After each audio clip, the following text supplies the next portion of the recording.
The air in Rome's marketplace is thick with the scent of spices and the shouts of merchants. You are jostled by the crowd as you pass stalls overflowing with gleaming pottery and vibrant silks. In this chaotic arena, your ability to bargain determined far more than just the price of a loaf of bread. It was a test of wits that could define your social standing and ensure your family's well-being. By the end of this, you will master the same psychological tactics used by Roman citizens to negotiate successfully. We will uncover how a simple walk away could force a vendor's hand and why the wealthiest Romans never haggled themselves. What do you think separates a successful negotiator from an easy target? Think of the Forum Romanum not as a single shop, but as the entire downtown of a bustling city compressed into one sacred space. This was the pulsing heart of Rome, where politics, religion, and commerce collided. Grand temples and basilicas formed a majestic backdrop for a chaotic maze of open-air stalls and permanent shops called tabernae.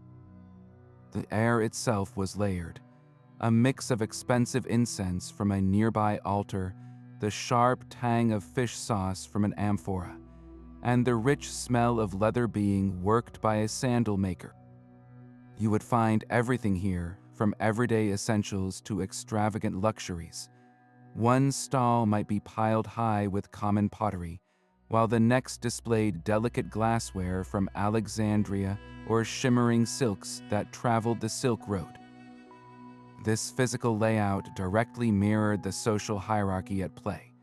The most prestigious vendors, those selling luxury goods like jewels, fine wines, and purple dye, occupied the prime locations near the important temples. Their customers were the elite, the senators, and wealthy equestrians who expected a different kind of transaction. Further out, the crowd grew denser and the shouts louder.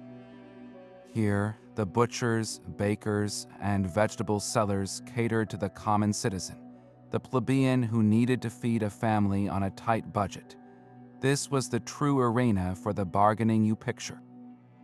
Your position in this marketplace, both literally and socially, immediately set the rules of the game before a single word was exchanged. A wealthy matron did not haggle over a sack of grain, but her household steward absolutely would. This intricate dance of status and commerce is where our tactics were born, and to understand them, we must first step into the shoes of a typical Roman shopper, navigating the noise and judging every vendor with a cautious eye. Standing before a merchant's stall, you were not just a potential sale, but a puzzle to be solved in seconds. The Roman merchant was a master of rapid psychological assessment, his eyes scanning your clothing, your speech, and the company you kept. A simple wool tunic without a border suggested a plebeian of modest means, while a toga with a broad purple stripe announced a senator, a man who might pay a premium for prestige. Your sandals, the quality of your belt, even the cleanliness of your hands, all told a story of your wealth and social standing. The merchant's primary motivation was survival. Most vendors operated on thin margins, their profits constantly threatened by spoilage, theft, or a simple downturn in foot traffic. This constant pressure bred a sharp, opportunistic mindset. They were experts at creating an illusion of value and urgency. A common trick was the staged argument. You might witness a merchant loudly refusing a low offer from an accomplice, only to then turn to you and sigh, lamenting how he simply could not part with such a fine item for so little, thereby setting a high anchor price in your mind before you even spoke. Another tactic was the flattering probe. He might compliment the fine cut of your tunic, not merely to be polite, but to gauge your reaction. Your response, whether proud or dismissive, would reveal your vanity and your ability to pay. If you arrived with a small entourage, the merchant saw a dual opportunity. A single customer could be swayed, but a group introduced social dynamics he could exploit. He might direct his most persuasive appeals to the person who seemed most impressionable, using their desire to not look foolish in front of friends to secure a quicker sale at a higher price. Every word you said was measured. Speaking too quickly or asking the price with a nervous tremor marked you as inexperienced, an easy target for an inflated starting figure. The merchant's entire strategy was built on reading these subtle signals, turning your own appearance and behavior into a weapon against you. So how could you, the savvy shopper, turn this psychological game back on the seller? Your own mind was the first and most formidable opponent in the Roman market. The desire for a good deal warred constantly with a deeper, more paralyzing fear, the terror of being publicly exposed as a fool. For a Roman, a transaction was never a private affair. It was a performance on a tiny, crowded stage. Imagine the internal monologue of a young man buying a gift for his betrothed. He approaches a stall selling delicate glass perfume bottles. He wants to pay a fair price, of course, but a more powerful driver is his need to appear both generous and discerning in the eyes of the merchant and the surrounding crowd. If he pays the first price asked, he looks like a wealthy simpleton with more money than sense. But if he haggles too aggressively over such a trivial luxury, he risks looking cheap, a man who does not value his future wife appropriately. This social pressure was immense. Your reputation for shrewdness, or lack thereof, could ripple through your social circle. A story about how you were effortlessly swindled by a wine merchant would be told and retold at dinners, a lasting mark of shame. This is why the wealthiest Romans often sent slaves or freedmen to do their bargaining. It was a brilliant social shield. The elite could maintain their image of boundless generosity while their agent, whose personal dignity was not on the line, could engage in the gritty, undignified haggling necessary to secure a good price. The agent felt no social pressure to appear wealthy, only the professional pressure to be effective. For the average citizen, however, every negotiation was a tightrope walk between these two poles. You had to project enough confidence and knowledge to discourage the merchant from trying his most outrageous tricks. Yet you also had to secure a price that proved your financial acumen to anyone watching. This internal conflict is what the merchant preyed upon. He would sense your hesitation and might say something like, "A man of your obvious standing deserves only the finest oil. Surely you agree a lower price would be beneath you." This was a masterful move, tying the price directly to your public self-image. To argue for a cheaper deal was to publicly demote yourself. So how did the savvy shopper arm themselves against this psychological warfare? The answer lies in a set of simple, powerful tactics that anyone could learn. Your first words in a Roman market were a subtle declaration of intent. You did not simply ask for a price. Instead, a formal, respectful greeting was your opening move, a way of establishing a human connection before the battle of wits began. A simple salve meaning hello, delivered with calm eye contact, set you apart from the hurried, anonymous crowd. It signaled that you were not a naive tourist to be swindled, but a serious individual who understood the social rituals of the Forum. This initial courtesy was your first layer of defense against the merchant's psychological probes. While you spoke, your eyes were busy, performing a rapid assessment of your own. The state of a vendor's stall told you everything about their current situation and their likely willingness to negotiate. A stall overflowing with ripe fruit or freshly caught fish created a ticking clock for the seller. That produce would not last another day under the hot sun, and the merchant knew it. This was a vendor under pressure, one who might be far more flexible on price as the day wore on just to avoid a total loss. Conversely, a stall with only a few carefully displayed items of high value, like jewelry or fine pottery, suggested a different kind of business. This merchant was not selling necessities with an expiration date. He was selling prestige and rarity. His prices would be firmer, anchored in the perceived value of his goods, and your approach would need to be different, focusing on the artistry or uniqueness of the item rather than the simple need for a sale. You also watched the merchant himself. Was he leaning back, relaxed and chatting with a neighbor, or was he actively engaging every passerby with a hungry look? A relaxed merchant might be having a good day already and feel less pressure to close your deal, while an anxious one could be more receptive to a firm offer.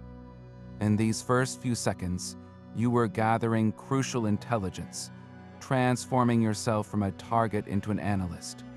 You were not just looking at a piece of pottery, you were reading the entire story of the person selling it.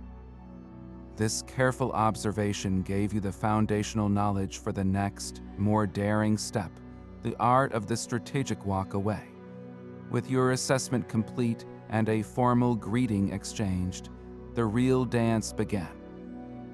Your first offer was a deliberate shock to the merchant system, a number so audaciously low it was meant to shatter his expectations. You would not suggest a small discount. Instead, you might point to a small amphora of olive oil and offer 1/3 of his likely asking price. This was not a reflection of the item's true value, but a tactical strike designed to reset the entire negotiation. In the psychology of haggling, the first number spoken aloud acts as a powerful anchor, pulling all subsequent figures toward it.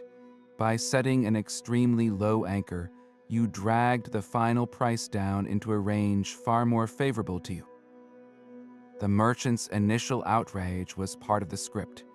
He would throw his hands up, lamenting the ruin of his family, insisting he would sooner break the amphora on the stones of the Forum than part with it for such a pittance. This performance was as calculated as your opening bid. His goal was to make you feel foolish for your offer, to pressure you into a significant concession with your very next move. A typical shopper, flustered by this display, might quickly jump to a much higher number, effectively doing the merchant's work for him. But you, the prepared negotiator, held your ground. Your opening line needed to be delivered with calm confidence, not aggression. You might say, "For this fine oil, I can offer 5 sesterces," a price you knew was unreasonable. Or, "For a tunic, this cloth seems a bit coarse. I would give you 10 for it." The insult was not in the tone, but in the number itself. This created a vast middle ground for maneuvering. The merchant starting from a sky-high asking price, and you starting from the depths, would now begin the slow, ritualized climb toward a compromise. The eventual meeting point, after all the feigned offense and reluctant concessions, would be a price that felt like a victory for you, yet still allowed him his necessary profit. This entire theatrical exchange was a test of nerve. The merchant was probing for weakness, for that flicker of doubt in your eyes that told him you were ready to fold. Standing firm in the face of his act was how you proved you belonged in the arena. The most powerful move in the market was often the one you did not make. After that initial, deliberately low offer, you had to master the art of calculated indifference. Your posture told the story your words would not. As the merchant launched into his practiced lament about the cost of importing the very spices you were examining, you would not meet his gaze with eager eyes. Instead, you might glance over his shoulder at a rival stall, or casually run your fingers over a different bolt of cloth, as if his goods had already faded from your mind. This feigned disinterest was a psychological counterattack, designed to shift the pressure directly onto his shoulders. He needed to sell. You, by your calm demeanor, suggested you could easily walk away and find an alternative. The goal was to make him fear the loss of the sale entirely. A skilled shopper might even begin to turn away, offering a polite but final, "Thank you for your time," as they took a single, deliberate step. This was the moment of truth. A merchant facing a slow day or one with perishable goods would often break. He might call you back with a new, more reasonable starting point, effectively surrendering the high ground he had worked so hard to establish. Your apparent willingness to abandon the negotiation was your greatest leverage. It transformed you from a supplicant asking for a favor into a prize he stood to lose. This tactic required immense internal discipline, because your own desire for the item had to remain completely hidden behind a mask of cool detachment. The merchant was an expert at reading genuine desire, and if he detected it, your act would collapse. But if you held the line, you forced him to choose between a smaller profit and no profit at all. For a Roman merchant, a bird in the hand was everything. This silent pressure, the threat of your departure, was frequently the final key that unlocked a truly favorable price, proving that sometimes the most persuasive argument is the one you never utter aloud. But the strategic walk away is more than a simple turn of the heel. Its success depends entirely on the precision of your body language and the deliberate pacing of your retreat.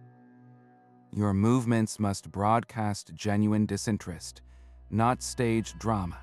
As the merchant finishes his plea, you do not react with anger or frustration.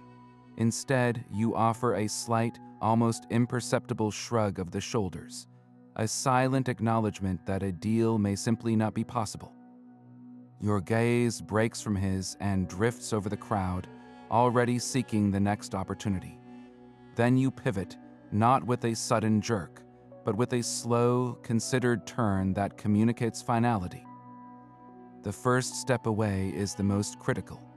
It must be unhurried and confident, as if you have already forgotten the item and are moving on to more promising prospects. You are counting the seconds in your head, each footfall a measured beat of pressure applied directly to the merchant's resolve. He is now watching your back, calculating the rapidly diminishing chance of making any sale at all. For a vendor with a stall full of ripe figs or fresh fish, every second you move away is a tangible loss. The optimal moment for him to call out is just as you are about to be swallowed by the crowd, when the distance between you becomes psychologically significant. If he is truly motivated, his voice will cut through the market din just as you take that third or fourth step. Wait, friend, come back for you, perhaps a special price. This call is your victory, a public admission that his initial position was a bluff. When you turn back, you must maintain your composure. Do not rush or smile triumphantly. You return with the same calm demeanor, allowing him to present his new, more reasonable offer. This entire ballet transforms the dynamic completely. You are no longer the petitioner. You are the prize he is fighting to reclaim. Your willingness to lose the item is what ultimately secures it for you at the right price. Yet, even this masterful tactic was not the final word in Roman bargaining. For the most experienced shoppers, the entire process was governed by a deeper, unwritten code of conduct, a set of social rules that, if broken, could end a negotiation before it even began. A flaw, however small, is a crack in the merchant's armor of perceived value. Your job is to find that crack and gently widen it. This is not about being rude or deceptive, but about becoming a discerning inspector, shifting the conversation from the item's potential to its tangible reality. You would pick up the clay lamp, turning it over in your hands not with casual interest, but with the focused attention of an appraiser. Your finger might trace a slight unevenness in the glaze along the base, a place no one would normally see. You would hold it up and say, "The craftsmanship is good, but see here, the glaze is a bit thin. This will not age as well as one from the potter on the Via Appia." This single observation does two things. It demonstrates your expertise, warning the merchant you are not an easy target, and it introduces a concrete reason why his initial price is unjustified. You are no longer arguing over an abstract number. You are negotiating based on a specific, verifiable defect. The comparison to a rival's product is equally powerful. You might gesture to a nearby stall and remark, "The merchant over there sells Spanish olive oil of a similar grade, but his amphorae are sealed with a double layer of pitch, not just one. For your price, I would expect that same security." This does not necessarily mean you intend to buy from the competitor. You are using their existence as a bargaining chip, reminding the seller he is not the only source and that his goods must compete on their actual merits, not just his persuasive words. The key is to focus on legitimate, minor imperfections, not to invent gross flaws. Accusing a merchant of selling shoddy goods would be a deep insult, ending the negotiation immediately. Instead, you point out the small, honest truths he hopes you will overlook, the slight chip, the faded color, the simpler design. Each one becomes a logical justification for knocking a few coins off the price, building a case for a discount that feels earned, not begged for. This art of critical examination was the final tool in the Savvy Shopper's kit, a way to ensure that the price you paid truly reflected the value you received, not the story the merchant wanted to sell. A merchant's eyes light up when you gesture not just to a single pot of honey, but to the entire row of jars on his shelf. The promise of a large, immediate sale could unlock prices no single purchase could ever achieve. This was the power of bulk buying, a sophisticated tactic that transformed you from a casual browser into a prized wholesale client. For a vendor selling goods like pottery, textiles, or sacks of grain, your offer to buy multiple items at once solved several of his biggest problems in a single stroke. It guaranteed a larger sum of money changing hands immediately, reducing his risk of unsold inventory. It cleared valuable space on his crowded stall for new merchandise. Perhaps most importantly, it saved him the immense time and effort of haggling with dozens of individual customers for each small item. Your leverage came from this simple equation of efficiency. You were not just buying goods, you were purchasing his time and peace of mind. The negotiation then shifted dramatically. Instead of arguing over the price of one amphora of wine, you would ask, "What would be your price for 5?" The discount you requested had to be significant enough to reflect your substantial commitment. Asking for a mere 10% off might not be worth the merchant's while, but proposing a 30% reduction for clearing out half his stock of lamps was a compelling offer. He would weigh his standard per unit profit against the attractive certainty of a bulk sale. Your posture during this discussion was crucial. You had to project the calm authority of a business partner, not the hopeful desperation of a bargain hunter. This approach was especially effective for non-perishable items where the merchant was more focused on turnover than spoilage.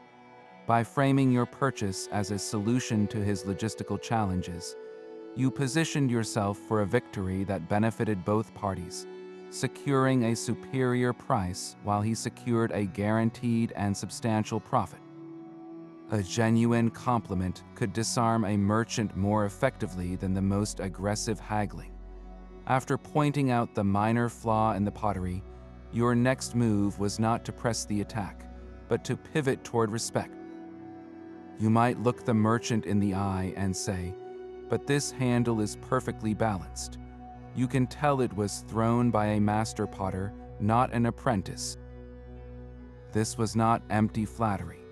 It was a specific, knowledgeable observation that acknowledged his expertise and the genuine quality of his work.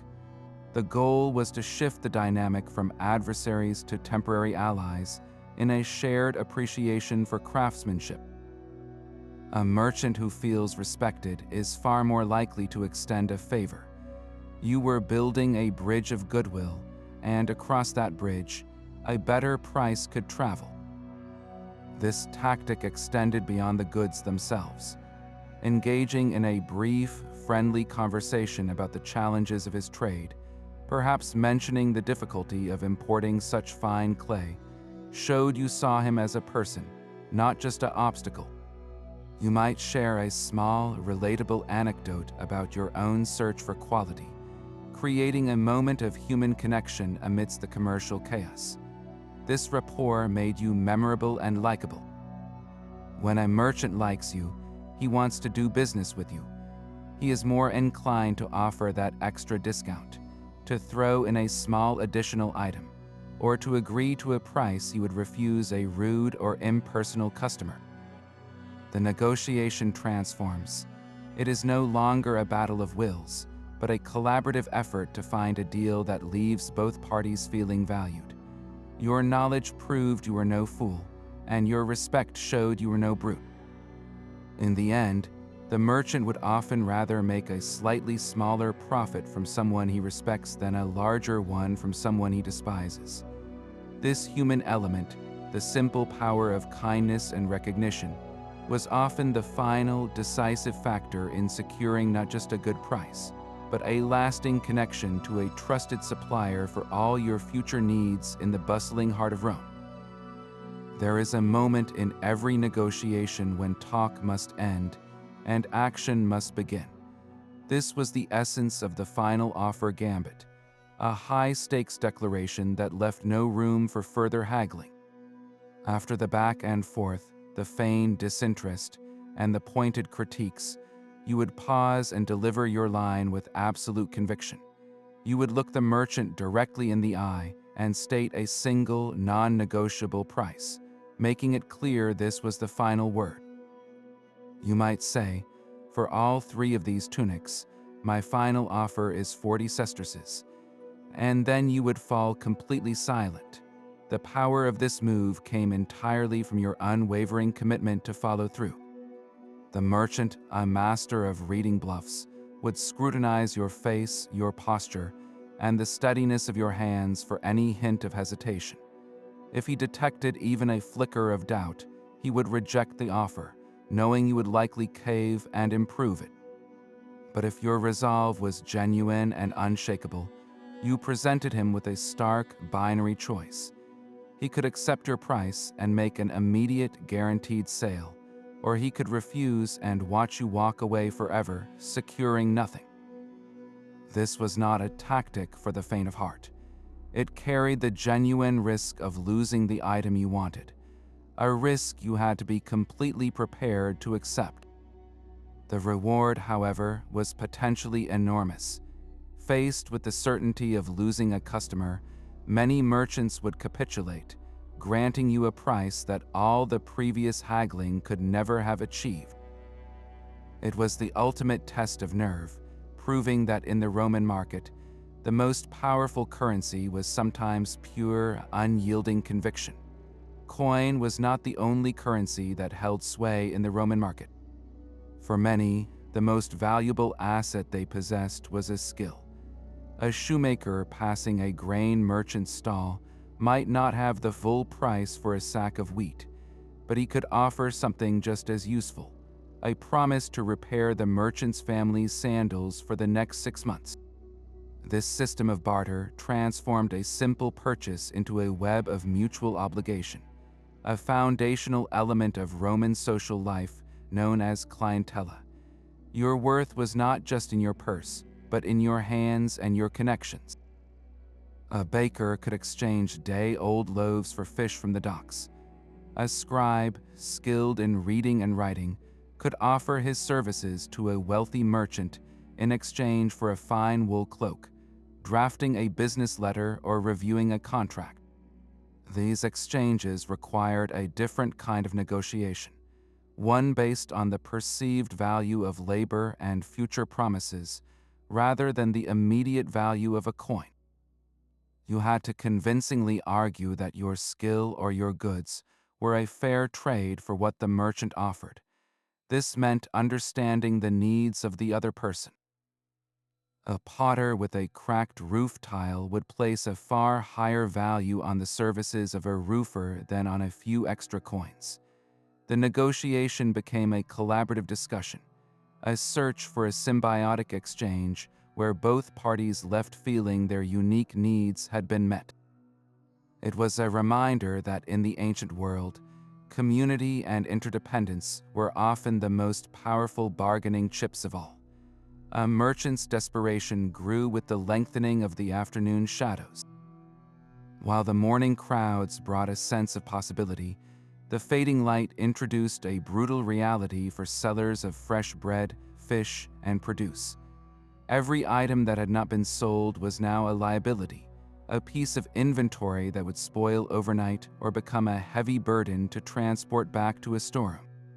This daily deadline was a powerful tactical clock, and the savvy Roman shopper learned to watch it closely.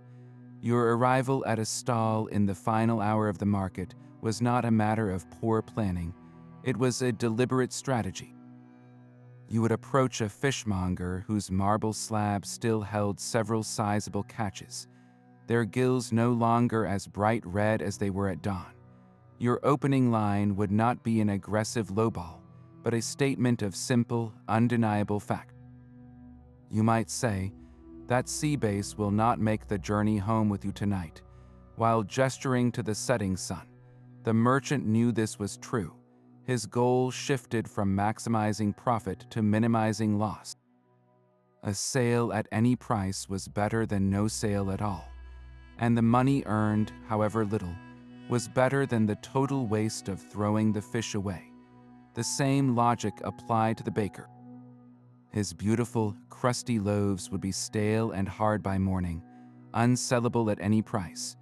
Your offer for the last 5 loaves, though far below the morning's rate, represented pure profit on goods he otherwise had to write off. This end-of-day negotiation carried a different tone. It was less a battle of wits and more a transaction of mutual understanding. You were not trying to beggar the merchant. You were offering a practical solution to his immediate problem. The discounts you could secure were often the steepest of the entire day, turning the closing hour from a time of last resorts into a golden opportunity for the patient and the perceptive. Your negotiation partner could become your most powerful psychological weapon. Even the most confident Roman shopper understood the value of a well-choreographed performance with a companion.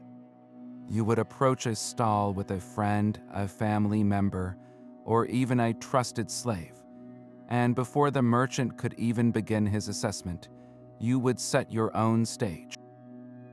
One of you would play the role of the enthusiastic admirer, openly expressing desire for the item. This is exactly the deep blue we've been looking for, you might say, holding up a length of expensive cloth with genuine appreciation. Your partner, however, remained the picture of stern practicality. They would immediately counter your enthusiasm with a dose of cold, hard reality. That price is absurd, they would scoff, shaking their head. The dye is already fading at the edges. We could get a more durable piece for half that price from the Syrian merchant near the capital. This created a powerful dynamic. As the good cop, your role was to maintain a bridge to the merchant, showing that a sale was still possible and that you were a reasonable person. Your partner, the bad cop, applied all the pressure, voicing the doubts and criticisms you might hesitate to say yourself. The merchant now faced a divided front. His usual tactics of flattery or creating urgency were useless against your companion's unwavering skepticism. He could not focus his persuasive energy on a single, malleable target. Instead, he had to try to win over two people with opposing viewpoints, a far more difficult task. Your partner's harsh critiques also gave you a graceful way to concede. You could turn to them and say, "You are right, it is expensive, but the color is so perfect." What if he could come down to 25 sesterces? This made you seem like the reasonable one, the ally the merchant needed to convince your own stubborn companion. The merchant, eager to close the deal and be rid of the negative energy, often found himself agreeing to your proposed compromise, just to win the argument against your bad cop and secure the approval of the one customer who seemed to be on his side. This subtle play-acting turned a 2-against-1 confrontation into a strategic advantage, proving that in the Roman market, sometimes you had to bring your own opposition to win the day. The final, most sophisticated tactic transcended mere price and entered the realm of social standing. You could appeal to a force more powerful than any single coin, the merchant's own reputation for fairness, his fides. This was not about arguing with the seller, but about appealing to the honorable Roman you both knew he could be. After the back and forth over a jar of honey, instead of making one last aggressive bid, you would change your tone entirely. You would look the merchant in the eye and say, "A man of your reputation, whose family has sold on this very spot for generations, knows the traditional price for summer honey is no more than 12 sesterces. I trust in your fides to offer me that same fair rate." This single sentence was a masterstroke. You were not insulting him or his goods.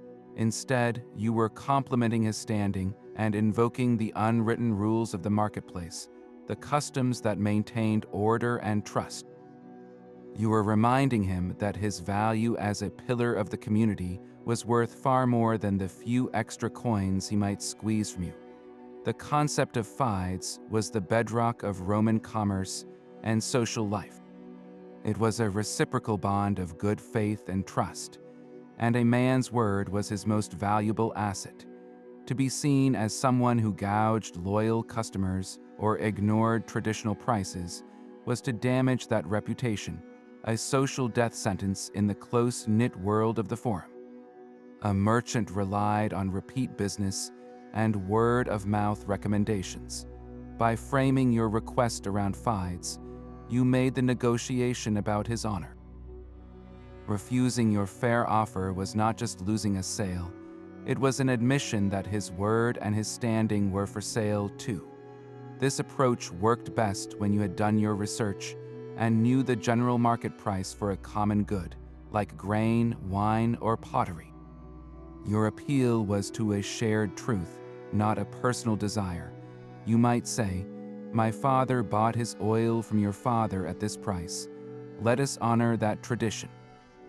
This connected your transaction to a legacy of fairness, making it difficult for him to refuse without seeming disrespectful to both the past and the future of his own business.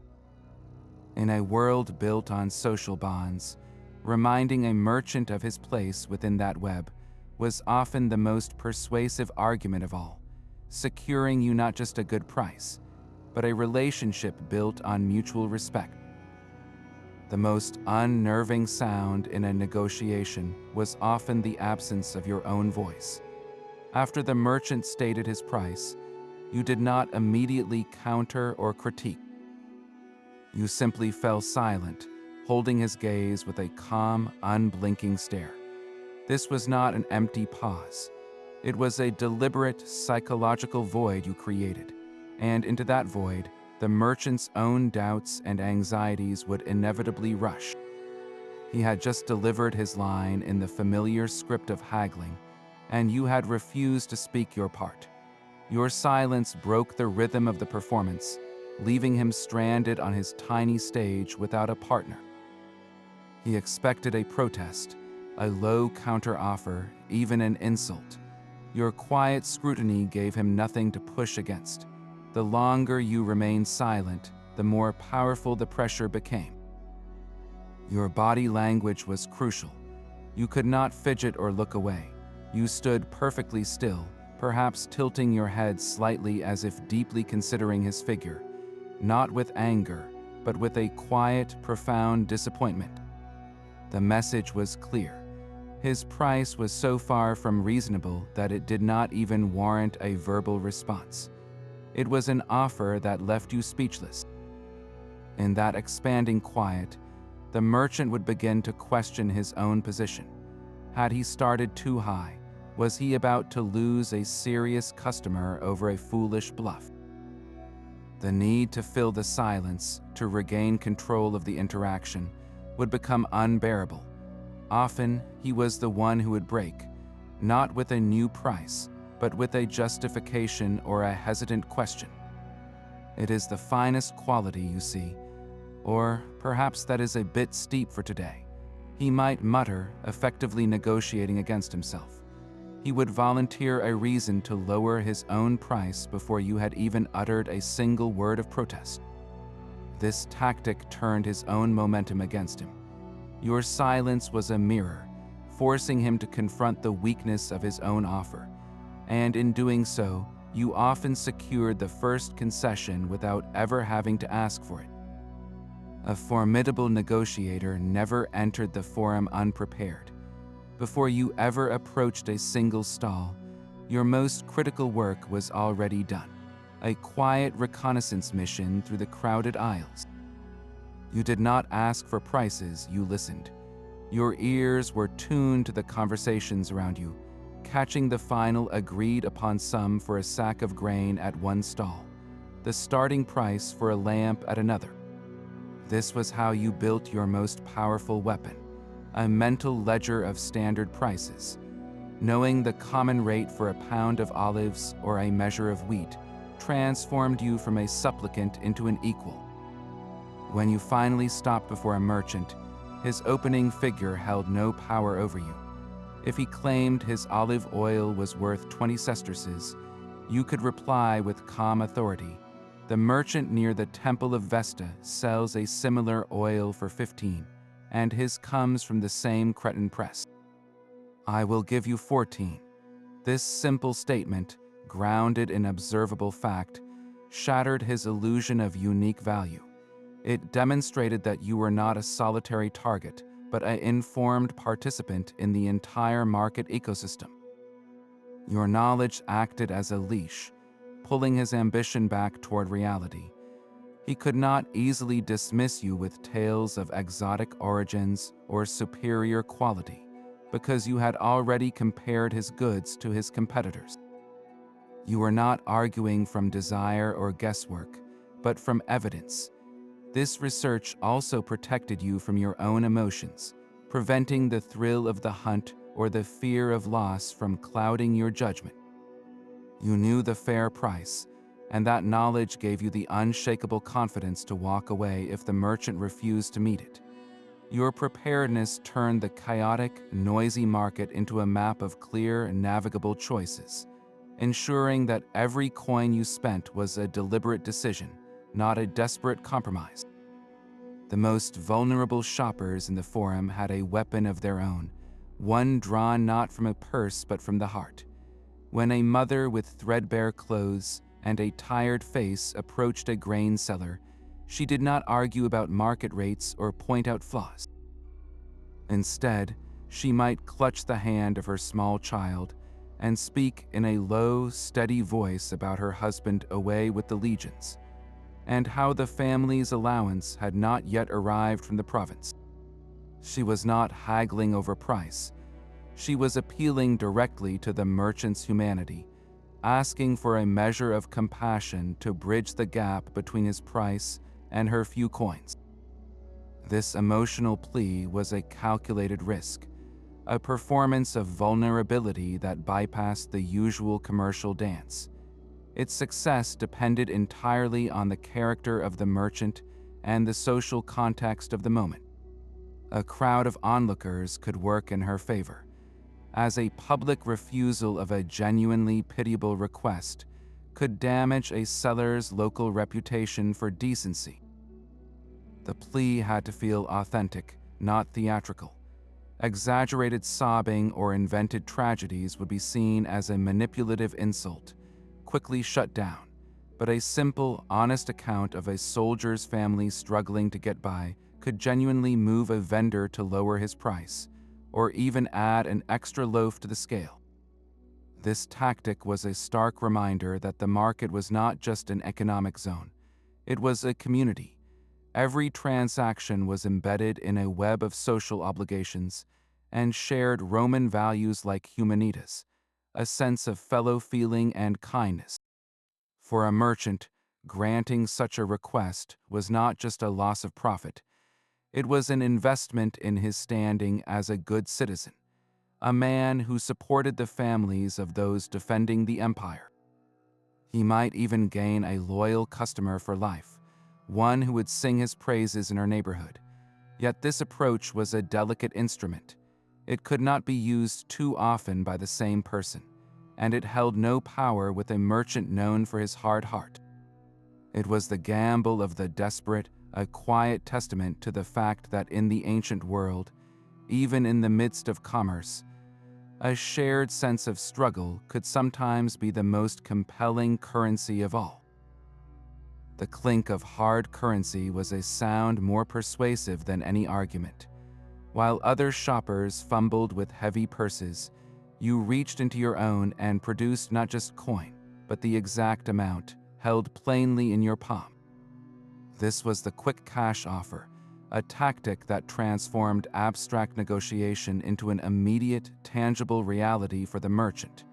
Your offer was not just a number, it was a physical object, gleaming in the sun, ready to be in his hand the very moment he agreed. For a vendor navigating a day of promises and haggling, the certainty of an instant sale was powerfully seductive. It eliminated the risk of you changing your mind, of the deal falling through over a few more moments of debate, or of you simply walking away to another stall.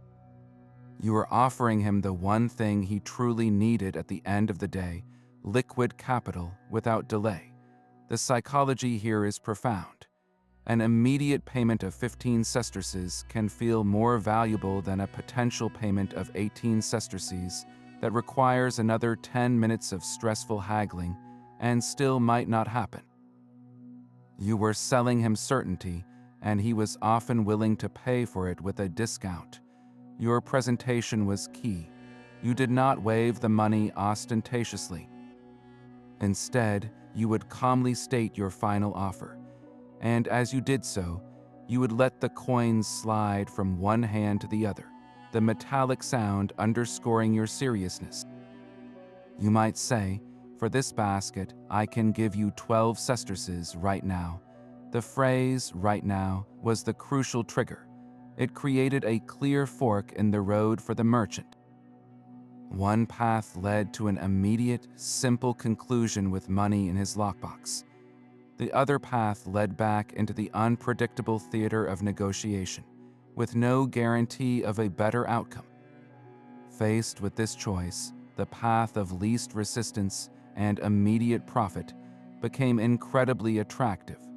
This approach worked best after a brief initial haggling session, where the merchant had already invested some time in you. By then switching to the quick cash offer, you presented a graceful exit for both of you from the cycle of offer and counteroffer. He could accept your price and justify it to himself as a reward for his efficiency, a fair trade for closing a sale quickly and moving on to the next customer. In the relentless pace of the Roman market, your preparedness to pay was not just a convenience.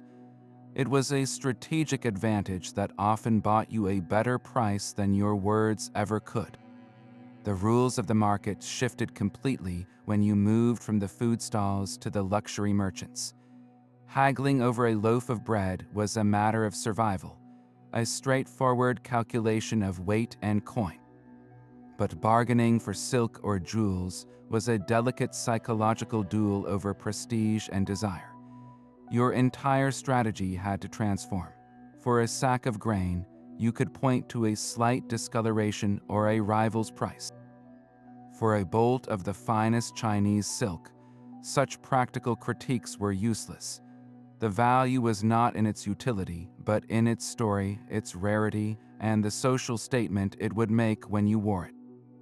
The merchant selling these luxuries was not desperate to avoid a loss. He was a curator of status, and his calm demeanor reflected that.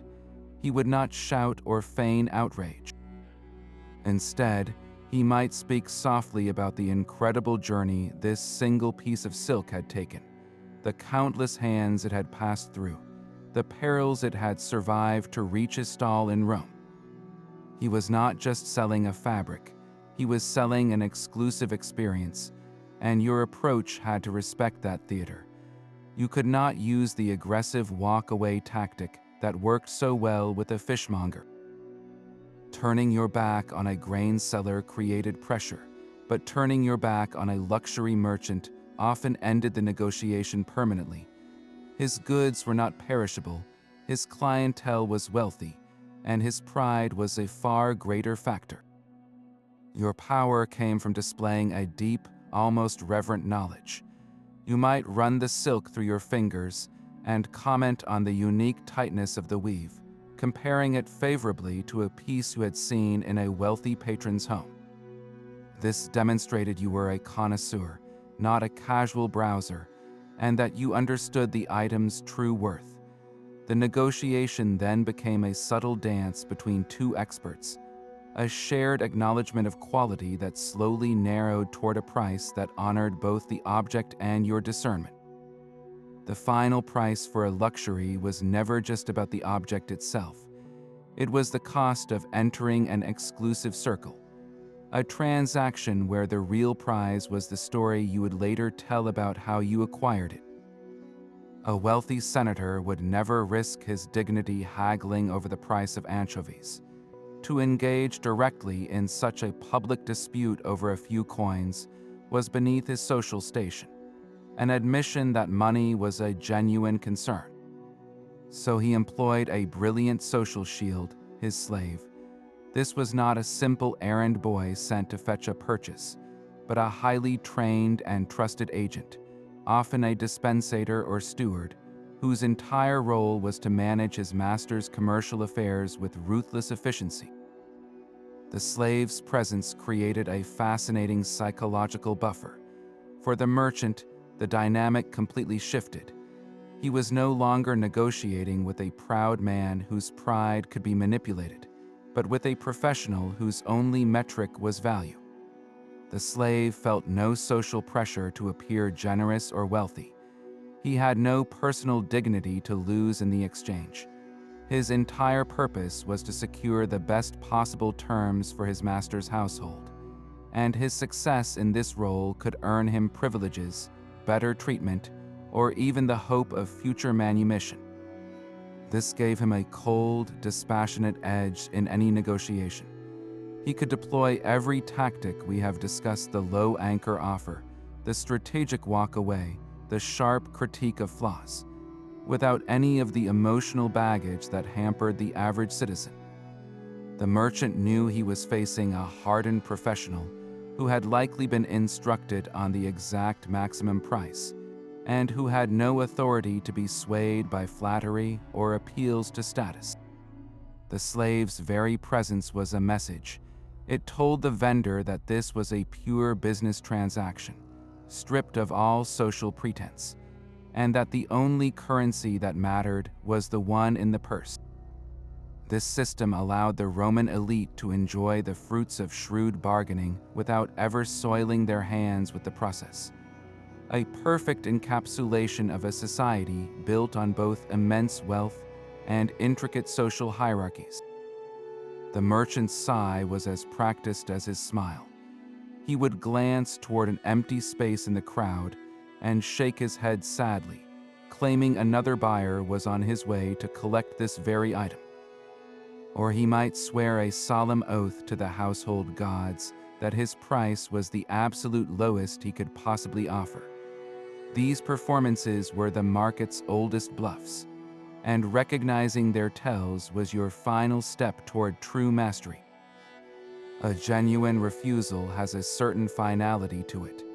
A merchant who truly cannot meet your price will often simply stop negotiating, his attention already drifting to the next potential customer. A bluff, however, is always an invitation to continue. The merchant who claims he has another buyer never lets you actually walk away, he calls you back. The one who swears on his honor about his bottom price is often the same one who miraculously finds a way to lower it when faced with your departing back. Their eyes reveal the truth.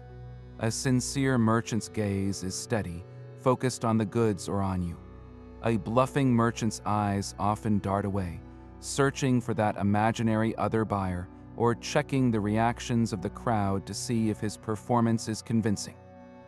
Another classic bluff involved the origin or quality of an item. A vendor might insist his dates were from a specific, prized oasis in Arabia Felix, a claim impossible for you to verify.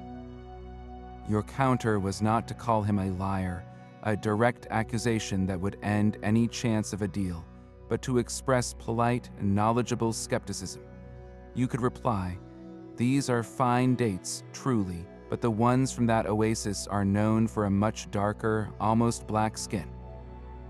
These are lovely, but they lack that distinguishing mark." You did not need to be certain.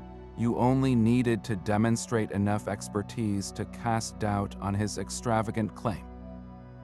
This immediately leveled the playing field, forcing him to either admit the truth or double down on a story you had just shown you might be able to see through. The most powerful response to any bluff, however, was quiet, confident action. When a merchant insisted his price was final, your most persuasive reply was to simply thank him for his time, turn, and begin walking away without another word. His bluff relied on your fear of losing the item. By showing you were completely willing to accept that loss, you called his bluff in the most definitive way possible. If he was telling the truth, you moved on.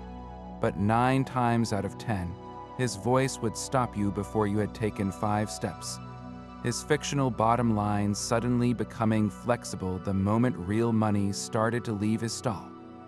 The final agreement was not just spoken, it was physically forged between your hand and the merchant's. You reached out, grasping his right forearm in a firm clasp known as the dextrum iunctio, the joining of right hands. This was far more than a casual gesture. In that moment, the clasp of your hands became a binding social contract, a public declaration that the terms were settled and both parties were satisfied. The handshake transformed the agreement from a simple exchange of words into a tangible bond of good faith, witnessed by the crowd and the gods themselves. For particularly significant purchases, or to quell any final flicker of doubt, this ritual could be sealed with a verbal oath. A merchant might place his left hand on a small altar to his patron god, like Mercury, and swear that the price was fair and the goods were as described. You, in turn, might invoke your own household gods as witnesses to your honest payment. These were not empty words. In a society built on the concept of fides, a sworn oath carried immense weight. To break an agreement sealed in this manner was not merely a breach of a commercial deal. It was an offense against divine and social order, a stain on your reputation that could haunt your business and family for years. This final, physical act served a profound psychological purpose. After the heated back and forth, the critiques and the bluffs, the handshake and oath provided a clear ceremonial conclusion. It dissolved the temporary adversarial relationship and re-established a foundation of trust, ensuring that you walked away not just with a new possession, but with the confidence that your bargain would be honored. In the echoing chaos of the market, this ancient ritual was the quiet, powerful moment that turned a successful negotiation into a lasting agreement. These ancient marketplaces reveal a timeless truth about human interaction. The most dramatic bargaining tactics were not about aggression, but about strategic control. The deliberate silence that forced a merchant to negotiate against himself, the calculated walk away that transformed you from a petitioner into a prize, and the invocation of a seller's own reputation for fairness, these were the master strokes. They worked because they understood the core of negotiation. It is a psychological dance where perception is everything. The Roman shopper knew that leverage was not always in the purse, but in the ability to project confidence, patience, and an unwavering willingness to walk away empty-handed. These skills in reading people, managing social pressure, and using strategic timing are not locked in the past. You engage in a version of this same dance every time you negotiate a salary, discuss the price of a car, or even debate where to go for dinner. The currency and the setting have changed, but the fundamental principles of persuasion remain. The next time you find yourself in a situation where the price is not fixed, remember the lessons of the Forum. Observe carefully, control your own desires, and do not be afraid to create a little silence or distance. The most powerful offer is sometimes the one you are prepared to walk away from. We would love to hear how these ancient ideas resonate with you. Share your own modern haggling stories or your best negotiation tips in the comments below. Your experience is the next chapter in this enduring human story.